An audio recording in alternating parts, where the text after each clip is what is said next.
আইসিএসসির পামা গল্পের একটা এক্সট্রাক্ট আজকে আলোচনা করব। এর আগেও তো অনেকগুলোই করা হয়েছে। সেটা হচ্ছে, যে ভয় করেছিলুম দেখলুম সবই ভুয়ো। আলোচ্য অংশটিতে যে কথাটি বলা হয়েছে সেখানে কার কথা বলা হয়েছে, তার ভয় করার কারণ কি ছিল, সবই ভুয়ো বলতে কি বোঝানো হয়েছে, বক্তা কি দেখেছিলেন? বাংলার বিশিষ্ট সাহিত্যিক বিভূতিভূষণ বন্দ্যোপাধ্যায় লেখা বামা গল্প থেকে নেওয়া আলোচ্য অংশটিতে গল্পকথক দৈব ওষুধের মাদুলি বিক্রেতার কথা এখানে বলা হয়েছে।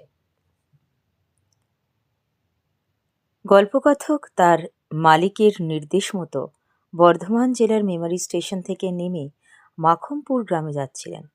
আগে কখনো যাননি বলে অজানা জায়গায় প্রথমবার যাওয়ার একটা স্বাভাবিক ভীতি ছিল তার মনে। তার উপর তিনি শুনেছিলেন যাওয়ার পথে বিপদ অনেক। মাঠের মধ্যেকার পথ দিয়ে যেতে হয়। পথে ডাকাতের হাতে পড়ার প্রবল সম্ভাবনা। হাতে পড়লে যথা সর্বস্ব তো কেড়ে নেবেই, সেই সঙ্গে প্রাণেও মেরে দেবে। রাস্তায় যে ডাকাতের কথা তিনি শুনেছিলেন তারা হচ্ছে ফাঁসুড়ে ডাকাত। তারা সাধারণ মানুষের মতন ঘুরে বেড়ায় এবং কথার ছলে একটা ফাঁদ পাতার চেষ্টা করে, তারপর সুযোগ বুঝে তাদের সর্বস্ব লুট করে নেয়, আবার মাটিতে পুঁতেও রাখে মেরে। এইসব শোনবার পর স্বাভাবিকভাবেই অজানা স্থান, অচেনা জায়গায় গিয়ে মৃত্যুর ভয় গল্পকথককে গ্রাস করে ফেলে। তার উপর বাজার থেকে সবাই বারবার সাবধান করে দিয়েছিল, সন্ধ্যের পর তিনি যেন কোনোভাবেই আর পথে না হাঁটেন। ডাকাতেরা প্রায়ই বনের ধারে ঘাপটি মেরে থাকে। এইসব শোনবার পর গল্পকথকের বুক ঢিপ ঢিপ করতে থাকে।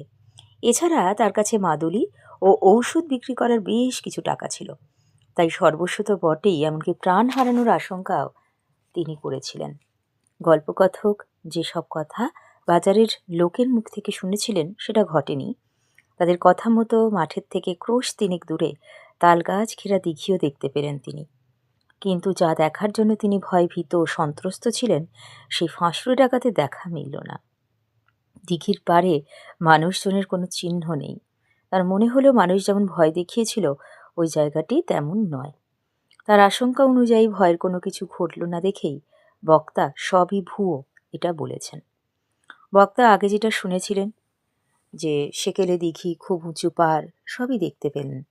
সেই সঙ্গে দেখলেন পাড়ের দুধারে বড় বড় তালগাছের সারি, তার পাশ দিয়ে রাস্তা। এলাকাতে ডাকাতের কোনো চিহ্ন মাত্র নেই, সম্পূর্ণ নির্জন, কাছেই লোকের বসতি। মাঠে গ্রামের গরু বাছুর চড়ছে। তিনি নিস্তব্ধ ভয়হীন পরিবেশই দেখতে পেলেন। তার মনে হলো মানুষ মিথ্যে অকারণে ভয় দেখাচ্ছে। এই সব বিষয় নিয়ে যখন ভাবতে ভাবতে তিনি এগিয়ে যাচ্ছিলেন, তখন দেখলেন তালপুকুরের ওদিকের পাড়ের আড়ালে থাকা পথ দিয়ে একজন বৃদ্ধ আসছে। বৃদ্ধ বেশ বলিষ্ঠ গড়নের, এই বয়সেও মাংসপেশি বেশ সবল। লোকটির গলায় রুদ্রাক্ষের মালা, হাতে ছোট একটা লাঠি। আজকে ভামা গল্পের যে অংশটা আলোচনা করলাম তাহলে সেটা হচ্ছে যে একটা ভয়, এবং সেটা ভুয়ো।